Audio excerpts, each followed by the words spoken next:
ನಮಸ್ಕಾರ. ರಿವ್ಯೂ ಚಾನಲ್ಗೆ ಸ್ವಾಗತ. ನಾನು ಸೌಖ್ಯ ಗಾಂವ್ಕರ್. ಅಂದುಕೊಂಡಿದ್ದನ್ನು ಸಾಧಿಸೇ ಬಿಟ್ರಲ್ಲ ಡಿ ಕೆ ಶಿವಕುಮಾರ್.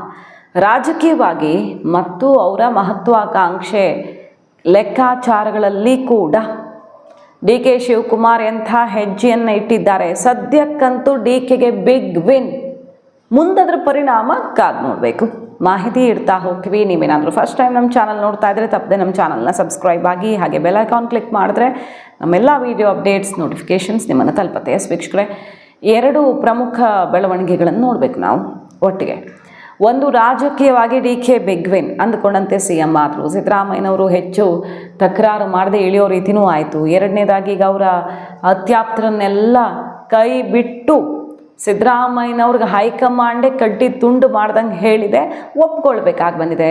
ಕೃಷ್ಣ ಬೈರೇಗೌಡರು ಖಾತೆ ಚೇಂಜ್ ಅಂತ ಡೆಲ್ಲಿಗೆ ಹೋಗಿದ್ರು, ಏನೂ ಚೇಂಜ್ ಆಗಲ್ಲ ಅಂತ ಹೇಳಿ ಕಳಿಸಿದ್ದಾರೆ. ಅವರು ಅದೇ ಅಷ್ಟೇ ಕಟ್ಟುನಿಟ್ಟಾಗಿ ಹಾಗಾದ್ರೆ ನನಗೆ ಖಾತೆನೇ ಬೇಡ, ನನಗೆ ಮಂತ್ರಿಗಿರಿನೇ ಬೇಡ ಅಂತ ಹೇಳಿ ಬಂದಿದ್ದಾರೆ. ಏನು ಮಾಡ್ತಾರೆ ನೋಡಬೇಕು. ಕೃಷ್ಣ ಬೈರೇಗೌಡರು ಈ ಬಿ ಡಿ ಎ ಮತ್ತು B M R D A ಸೇರಿಸ್ಕೊಡಿ ಅಂತ ಕೇಳಕ್ಕೆ ಹೋಗಿದ್ರಲ್ಲ, ಇಲ್ಲ ಆಗಲ್ಲ, ಈಗೇನು ಬದಲಾವಣೆ ಇಲ್ಲ, ಒಬ್ರು ಕೇಳಿದ್ರೆ ಇನ್ನೊಬ್ರು ಕೇಳ್ತಾರೆ ಆಮೇಲೆ ಅಂತ ಕಡ್ಡಿ ತುಂಡು ಮಾಡಿದ್ದಾರೆ. ಇವರು ಕೂಡ ಖಡಕ್ಕಾಗಿ ಹೇಳಿ ಬಂದಿದ್ದಾರೆ. But high command ಒಪ್ಪಿಲ್ಲ. ರಾಮಲಿಂಗಾರೆಡ್ಡಿ ಅವ್ರದ್ದು ಒಪ್ಪಿಲ್ಲ. ಅವರು ಸೆಡ್ ಹೊಡೆದಿದ್ದಾರೆ, ತೋರಿಸ್ತೀನಿ GB ಎಲೆಕ್ಷನಲ್ಲಿ ಅಂತ. ಬಟ್ ಈಗಂತೂ ಏನು ಚೇಂಜ್ ಮಾಡ್ತಿಲ್ಲ. ಮಹದೇವಪ್ಪನವ್ರಿಗೆ ನೋ ಮಂತ್ರಿಗಿರಿ, ಜಮೀರ್ ಅವ್ರಿಗೂ ಕೂಡ ಮಿಸ್ ಮಂತ್ರಿಗಿರಿ.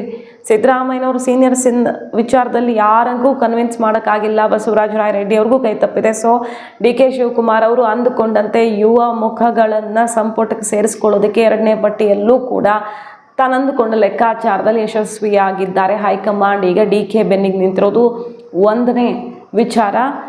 ಡಿ ಕೆ ಶಿವಕುಮಾರ್ ರಾಜಕೀಯವಾಗಿ ಬಿಗ್ ವಿನ್. ಎರಡನೇದು ನೋಡಿ, ಉಪಮುಖ್ಯಮಂತ್ರಿ ಆಗಿರುವಾಗಲೇ ಶಪಥ ಮಾಡಿದ್ರು. ಈಗ ಸಿ ಎಂ ಆದಮೇಲೆ ಅಧಿಸೂಚನೆ ಹೊರಡಿಸೇ ಬಿಟ್ಟಿದ್ದಾರೆ. ಬಿಡದಿ ಟೌನ್ಶಿಪ್ ಸಿಕ್ಕಾಪಟ್ಟೆ ವಿರೋಧ, ಆಕ್ರೋಶ, ರಾಜಕೀಯವಾಗಿ ಆಕ್ರೋಶ, ಜನಾಕ್ರೋಶ ಎಲ್ಲದರ ನಡುವೆಯೂ ಕೂಡ ಬಿಡದಿ ಟೌನ್ಶಿಪ್ ಅಧಿಸೂಚನೆ ಪ್ರಕಟವಾಗಿದೆ. 500 ಎಕರೆ ಭೂಮಿ ಸ್ವಾಧೀನಪಡಿಸ್ಕೊಳ್ಳೋದಕ್ಕೆ ಚಾಲನೆ ಕೊಟ್ಟಿದ್ದಾರೆ. 3 ಗ್ರಾಮ ಏನೋ ಮೊದಲ ಹಂತದಲ್ಲಿ 500 ಎಕರೆ ಸ್ವಾಧೀನಪಡಿಸ್ಕೊಳ್ಳಾಗುತ್ತೆ. ಪ್ರತಿ ಎಕರೆಗೆ 2 ಕೋಟಿಯಿಂದ 2.5 ಕೋಟಿ ಆಯಾ ಭೂಮಿ ನೋಡ್ಕೊಂಡು ನಿಗದಿ ಮಾಡ್ತಾರೆ. ಮೊದಲೇ ಡಿ ಕೆ ಶಿವಕುಮಾರ್ ಅವರು ಪ್ರಾಮಿಸ್ ಮಾಡಿದಂತೆ ರಾಮನಗರ ಮತ್ತು ಹಾರೋಹಳ್ಳಿ ಸುತ್ತಮುತ್ತಲಿನ ಭಾಗಗಳಲ್ಲಿ ಈಗ ಆಗ್ತಾ ಇರೋದು, ಆ ತಾಲೂಕಿನ ವಿವಿಧ ಊರುಗಳೆಲ್ಲ ಆಗ್ತಾ ಇದೆ.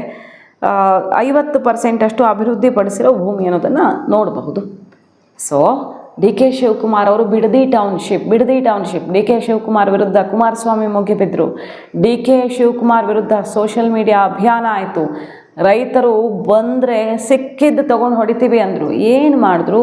ತಲೆ ಕೆಡಿಸ್ಕೊಳ್ಳಲ್ಲ, ಅದನ್ನು ಮಾಡಲೇಬೇಕು ಅಂತ ಮೊದಲೇ ಹೇಳಿದರು ಡಿ ಕೆ ಶಿವಕುಮಾರ್ ಅವರು. ಅದೇ ರೀತಿಯಲ್ಲಿ ಸಿ ಎಂ ಆಗ್ತಿದ್ದಂಗೆ ಅಧಿಸೂಚನೆ ಪ್ರಕಟವಾಗಿದೆ. ಈಗ ಎಲ್ಲರ ಪ್ರಯತ್ನ ನೀರಲ್ಲಿ ಹೋಮ ಆಗಿದೆ. ಯಾವ ಹೋರಾಟಕ್ಕೂ ಬಗ್ಗಿಲ್ಲ ಡಿ ಕೆ.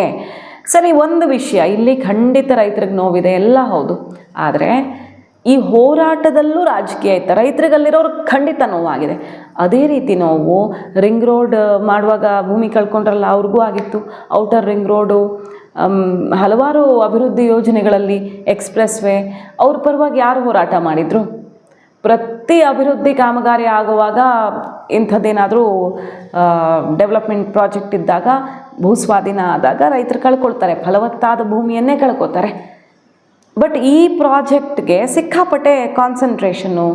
ಆ ಕಾನ್ಸಂಟ್ರೇಷನ್ ಬಂದಿದ್ದು ಸ್ಪಾನ್ಸರ್ಡಾ ಅಥವಾ ನಿಜವಾಗಿಯೂ ರೈತರ ಪರ ಕಾಳಜಿಯ ಗೊತ್ತಿಲ್ಲ. ರೈತರದ್ದು ಪಾಪ ಅವ್ರ ನೋವು ನಿಜವಾದದ್ದು. ಬಟ್ ಹೋರಾಟ ಮಾಡಿದವರದ್ದು ಏನು ಕಥೆ ಅನ್ನೋದು ಗೊತ್ತಿಲ್ಲ. ಬಿಕಾಸ್ ಬೇರೆ ಪ್ರಾಜೆಕ್ಟ್ಗಳಲ್ಲಿ ಅಷ್ಟೇ ಆಸಕ್ತಿ ತೋರಿಸಿಲ್ಲ ಹೋರಾಟಗಾರರು. ಬೇರೆ ಭೂಸ್ವಾಧೀನ ಎಷ್ಟೊಂದು ಪ್ರಾಜೆಕ್ಟ್ಗಳು ಆಗ್ತಾನೆ ಇರ್ತವೆ, ಅದರಲ್ಲಿ ಇಷ್ಟು ಆಸಕ್ತಿ ತೋರಿಸಿಲ್ವಲ್ಲ ಅನ್ನೋದು ಈಗ ಡಿ ಕೆ ಶಿವಕುಮಾರ್ ಅವ್ರು ಹೇಳೋದು. ಯಾಕೆ ಇದೆಲ್ಲ? ಬೇಕಾದಷ್ಟು ದುಡ್ಡು ಹೋಗಿದೆ, ಎಲ್ಲೆಲ್ಲಿ ಹೋಗಬೇಕೋ ಹೋಗಿದೆ. ಬಾಲಕೃಷ್ಣ ಅವ್ರಿಗೆ ಅದನ್ನೇ ಹೇಳ್ತಿದ್ದಾರೆ, ಮಾಗಡಿ ಬಾಲಕೃಷ್ಣ ಅವರು. ಗೊತ್ತು ನಮ್ಗೆ ಎಲ್ಲೆಲ್ಲಿ ಫಂಡಿಂಗ್ ಆಗ್ತಿದೆ ಅಂತ, ಅದೆಲ್ಲ ತಲೆ ಕೆಡಿಸ್ಕೊಳ್ಳಲ್ಲ. ಅಭಿವೃದ್ಧಿ ಆಗಬೇಕು, ಆಗತ್ತೆ.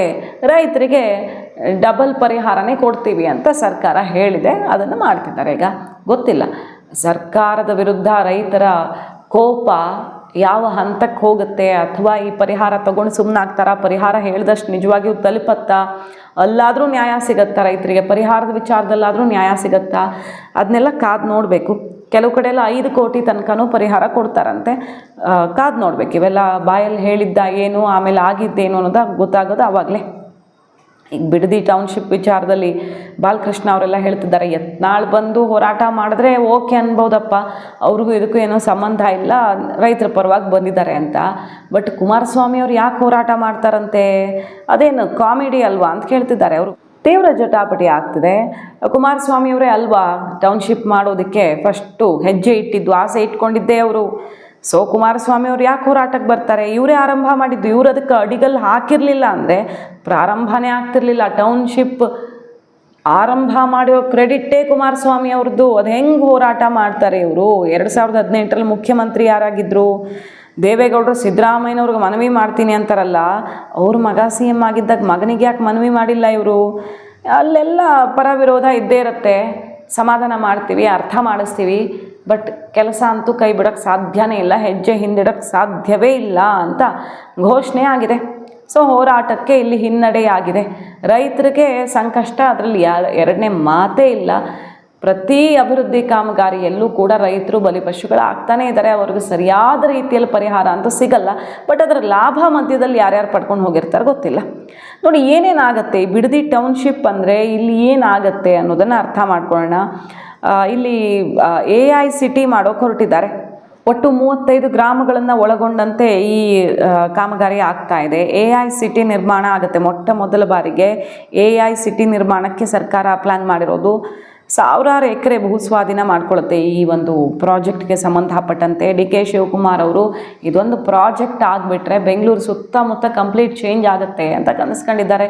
ಅದರಲ್ಲೂ ರಿಯಲ್ ಎಸ್ಟೇಟ್ ಪ್ಲ್ಯಾನು ಅಂತ ಅವರ ರಾಜಕೀಯ ವಿರೋಧಿಗಳು ವಾಗ್ದಾಳಿ ನಡೆಸ್ತಾ ಇದ್ದಾರೆ. ನಿರಂತರವಾಗಿ 1 ವರ್ಷಕ್ಕೂ ಮಿಗಿಲಾಗಿ ಹೋರಾಟ ಆಗ್ತಾನೇ ಇದೆ. ಬಿಡದಿ, ಬೈರಮಂಗಲ ಇದರ ಸುತ್ತಮುತ್ತ ಎಲ್ಲ ಸಿಕ್ಕಾಪಟ್ಟೆ ವಿರೋಧ ಇದೆ. ಕೃಷಿ ಭೂಮಿ ನಾಶವಾಗಿ ಹೋಗುತ್ತಲ್ಲ, ರೈತರ ಬದುಕು ಹಾಳಾಗುತ್ತೆ, ಪರಿಹಾರದ ದುಡ್ಡು ಖಾಲಿ ಆದಮೇಲೆ ಎಲ್ಲಿಗೆ ಹೋಗೋಣ ಅನ್ನೋ ರೀತಿ ಆಕ್ರೋಶ ಕೇಳಿ ಬರ್ತಾ ಇದೆ. 25,000 ಕೋಟಿ ಅಂದಾಜು ವೆಚ್ಚದ ಬೃಹತ್ ಯೋಜನೆ ಇದಾಗಿದೆ.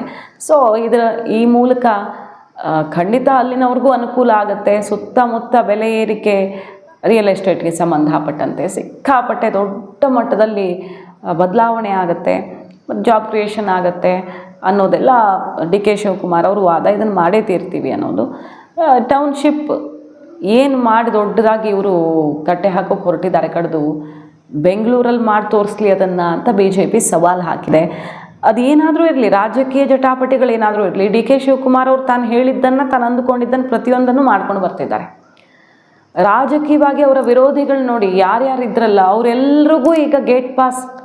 ಸ್ಟ್ರಾಂಗ್ ಲೀಡರ್ಸ್ ಅಂತ ಯಾರ್ಯಾರಿದ್ರು ಸಿದ್ದು ಕ್ಯಾಂಪಲ್ಲಿ, ಸತೀಶ್ ಜಾರಕಿಹೊಳಿ ಅವರು. ಸತೀಶ್ ಜಾರಕಿಹೊಳಿ ಅವರು KPCC ಅಧ್ಯಕ್ಷ ಕುರ್ಚಿಯೇ ಇಲ್ಲ. ಈಗ ಅವರೊಬ್ಬರು ಮಾಮೂಲಿ ಮಂತ್ರಿ. ಅಧ್ಯಕ್ಷ ಕುರ್ಚಿ ಇದ್ದಿದ್ರೆ ಕಥೆನೇ ಬೇರೆ ಇರ್ತಿತ್ತು. ಅವ್ರ ಜೊತೆಗಿರುವಂಥ ಶಾಸಕರ ಬಲದಲ್ಲಿ ಹೈಕಮಾಂಡ್ ಮಟ್ಟದಲ್ಲಿ ಸತೀಶ್ ಜಾರಕಿಹೊಳಿ ಅವ್ರದ್ದೆಲ್ಲ ನಡೀತಿತ್ತು. ಬಟ್ ಅದಾಗಲೇ ಇಲ್ಲ. ಸತೀಶ್ ಜಾರಕಿಹೊಳಿ ಅವರಿಗೆ ಒಬ್ಬ ಮಂತ್ರಿ ಆಗಿ ಉಳ್ಕೊಂಡಿದ್ದಾರೆ. ಹೆಚ್ಚುವರಿ ಕ್ರೀಡಾ ಖಾತೆ ಕೊಟ್ಟಿದ್ರೆ ಕ್ರಾಂತಿ ಮಾಡ್ತಿದ್ದೆ, ಅದು ಕೊಟ್ಟಿಲ್ಲ ಅಂತ ಬೇಜಾರು ಮಾಡ್ಕೊಳ್ತಿದ್ದಾರೆ. ಸತೀಶ್ ಜಾರಕಿಹೊಳಿ ಅವ್ರದ್ದು ಕಥೆ ಹಿಂಗಾಯಿತು. ಅವರನ್ನು ಮೂಲೆ ಗುಂಪು ಮಾಡೋದಕ್ಕೆ ಎಲ್ಲ ಪ್ರಯತ್ನಗಳು ಯಶಸ್ವಿಯಾದಂಗೆ ಕಂಡು ಬಂತು. ಜಮೀರ್ ಅಹ್ಮದ್ ಖಾನ್ ಮತ್ತೊಬ್ಬ ಸ್ಟ್ರಾಂಗೆಸ್ಟ್ ಲೀಡರು, ಹೈಕಮಾಂಡ್ ಮಟ್ಟದಲ್ಲಿ ತುಂಬ ಚೆನ್ನಾಗಿದ್ದಂಥ ನಾಯಕ. ದೇಶದಲ್ಲೆಲ್ಲ ಚುನಾವಣೆಯಲ್ಲಾಗುತ್ತೋ ಅಲ್ಲಿ ಜಮೀರ್ಗೆ ಡಿಮ್ಯಾಂಡ್ ಇತ್ತು ಹೈಕಮಾಂಡಿಂದ.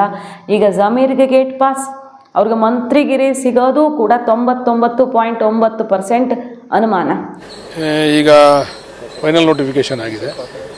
ಈಗ ಯಾರ್ಯಾರು ಪೇಮೆಂಟ್ ತೊಗೊಳ್ಳಿಕ್ಕೆ ಇಚ್ಛೆ ಪಡ್ತಾರೆ ಅವ್ರಿಗೆಲ್ಲರಿಗೂ ಕೂಡ ಕೊಡಲಿಕ್ಕೆ ಈಗಾಗಲೇ ತಯಾರಿ ನಡೆದಿದೆ. ಮುಂದಿನ ವಾರದಲ್ಲಿಂದ ಶುರು ಆಗ್ತದೆ. ಇದು ಸಂಪೂರ್ಣವಾಗಿ ಈಗ ಕೆಲವರು ಅಪಪ್ರಚಾರ ಮಾಡ್ತಿದ್ರು, ದುಡ್ಡಿಲ್ಲ ಸರ್ಕಾರದ ಬಳಿ, ಇವ್ರು ದುಡ್ಡು ಕೊಡಲ್ಲ, ಸುಳ್ಳು ಹೇಳ್ತಾರೆ ಅಂತಕ್ಕಂಥ ಅಪಪ್ರಚಾರ. ಈಗ ದುಡ್ಡು ಕೂಡ ರೆಡಿ ಇದೆ. ಯಾರ್ಯಾರಿಗೆ ಇಚ್ಛೆ ಇದೆ ಅವ್ರೆಲ್ಲ ಕೂಡ ದುಡ್ಡು ತೆಗೆದುಕೊಳ್ಳೋ ಕೆಲಸ ಶುರು ಆಗ್ಬೋದು. ಒಂದು ಕಡೆ ಬಸನಗೌಡ ಪಾಟೀಲ್ ಎತ್ಕೊಂಡು ಹೋಗಿದ್ರು, ಮೊನ್ನೆ ಪ್ರತಿಭಟನೆಯಲ್ಲಿ ಭಾಗವಹಿಸಿದ್ರು. ಅಲ್ಲಿ ಸದನದಲ್ಲಿ ನಾನು ಹೋರಾಟ ಮಾಡ್ತೀನಿ, ಇದನ್ನು ಮಾಡಬಾರ್ದು ಅಂತ. ಮತ್ತೊಂದು ಕಡೆ ಕುಮಾರಸ್ವಾಮಿ ಅವರು BJP ನಾಯಕರು ಇಲ್ಲ, ಈಗ ಬಸನಗೌಡ ಪಾಟೀಲ್ ಯತ್ನಾಳ್ ಅವರು ಹೋರಾಟ ಮಾಡೋದ್ರಲ್ಲಿ ಅರ್ಥ ಇದೆ. ಯಾಕಂದರೆ ಅವರು ಈಸ್ ನಾಟ್ ದಿ ಇದಕ್ಕೆಲ್ಲ ಅವ್ರದ್ದೇನು ಭಾಗಿ ಇಲ್ಲ. ಆದರೆ ಕುಮಾರಸ್ವಾಮಿ ಅವರು ಹೋರಾಟ ಮಾಡ್ತೀನಿ ಅಂತಕ್ಕಂಥದ್ದು ಹಾಸ್ಯಾಸ್ಪದ. ಕಾರಣ ಯಾಕಂದರೆ ಕುಮಾರಸ್ವಾಮಿ ಅವರೇ ಇದನ್ನು ಮಾಡಿದಂಥವ್ರು. ಅವತ್ತು ಕುಮಾರಸ್ವಾಮಿ ಅವರು ಇದಕ್ಕೆ ಅಡಿಗಲ್ ಹಾಕಲಿಲ್ಲ ಅಂದಿದ್ರೆ ಬಹುಶಃ ಇದು ಪ್ರಾರಂಭನೇ ಆಗ್ತಿರಲ್ಲ. ಲೋ ಚಾನ್ಸಲ್ಲಿ ಕಟ್ಟ ಕಡೆಯ ಪ್ರಯತ್ನ ಏನಾದರೂ ಫಲ ಕೊಟ್ಟರೆ ಅದು ಕೂಡ ಡೌಟೇ. ಸೊ ಜಮೀರ್ ಅವರು ಔಟ್ ಆಗಿದ್ದಾರೆ. ಈಗ ಅವ್ರಿಗೆ ಸಿದ್ದರಾಮಯ್ಯನವ್ರ ಕೃಪಾ ಕಟಾಕ್ಷ ಕೂಡ ಉಳ್ಕೊಂಡಿಲ್ಲ. ನನಗೆ ಮೋಸ ಮಾಡಿದಾನ ಅವನು ಅಂತ ಸಿದ್ದರಾಮಯ್ಯನವ್ರು ಸಿಡ್ದಿರೋದು. ಈಗ ಇವತ್ತು ಅವ್ರ ಮನೆಗೆ ಓಡೋಡಿ ಹೋಗಿ ಗಂಟೆಗಟ್ಟಲೆ ಚರ್ಚೆ ಮಾಡಿದ್ದಾರೆ. ಆದರೂ ಜಮೀರ್ ಅವ್ರಿಗೆ ಹೋದ ದಾರಿಗೆ ಸುಂಕ ಇಲ್ಲ ಅನ್ನೋ ಪರಿಸ್ಥಿತಿಯಾಗಿದೆ. ಮಹಾದೇವಪ್ಪನವರ ವಿಚಾರದಲ್ಲಿ ಹೈಕಮಾಂಡ್ ಸಾಧ್ಯವೇ ಇಲ್ಲ ಮತ್ತೆ ಮಂತ್ರಿ ಕೊಡೋದಕ್ಕೆ, ಯಾವಾಗಲೂ ಒಬ್ಬರೇ ಮಂತ್ರಿ ಆಗೋದಾ ಅಂತ ಕಡ್ಡಿ ತುಂಡು ಮಾಡಿದೆ. ಬಸವರಾಜ ರಾಯರೆಡ್ಡಿ ಯಾರ್ಯಾರು ಸೀನಿಯರ್ಸ್ ಇದ್ರಲ್ಲ, ಯಾರ್ಯಾರು ತುಂಬ ಸ್ಟ್ರಾಂಗ್ ಅಂತ ಇದ್ರಲ್ಲ ಸಿದ್ದು ಕ್ಯಾಂಪಲ್ಲಿ, ಎಲ್ಲರಿಗೂ ಎಕ್ಸಿಟ್, ಸಿದ್ದರಾಮಯ್ಯನವ್ರ ಜೊತೆಗೆ ಅವರೆಲ್ರಿಗೂ ಎಕ್ಸಿಟ್ ಮಾಡಿಸುವಲ್ಲಿ ಡಿ ಕೆ ಶಿವಕುಮಾರ್ ಅವರು ಯಶಸ್ವಿಯಾಗಿದ್ದಾರೆ. ಸೀನಿಯರ್ಸ್ ಇದ್ದರೆ ತಾನೇ ಪದೇ ಪದೇ ಇರಿಸು ಮುರುಸು ಅಡ್ಡಗಾಲು ಸಮಸ್ಯೆ ಎಲ್ಲ ಆಗೋದು.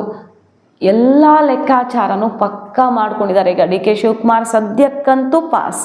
ಅದರ ಪರಿಣಾಮ ಭವಿಷ್ಯದಲ್ಲಿ ಏನಾಗುತ್ತೆ ಕಾದು ನೋಡಬೇಕು. ಮಾಹಿತಿ ಇಷ್ಟ ಆಗಿದ್ರೆ ಮಿಸ್ ಮಾಡಿದ್ರೆ ನಮ್ಮ ಚಾನಲ್ನ ಸಬ್ಸ್ಕ್ರೈಬ್ ಮಾಡಿ, ಹಾಗೆ ನಿಮ್ಮ ಅಭಿಪ್ರಾಯ ಕಮೆಂಟ್ ಮಾಡಿ ತಿಳಿಸಿ. Thank you.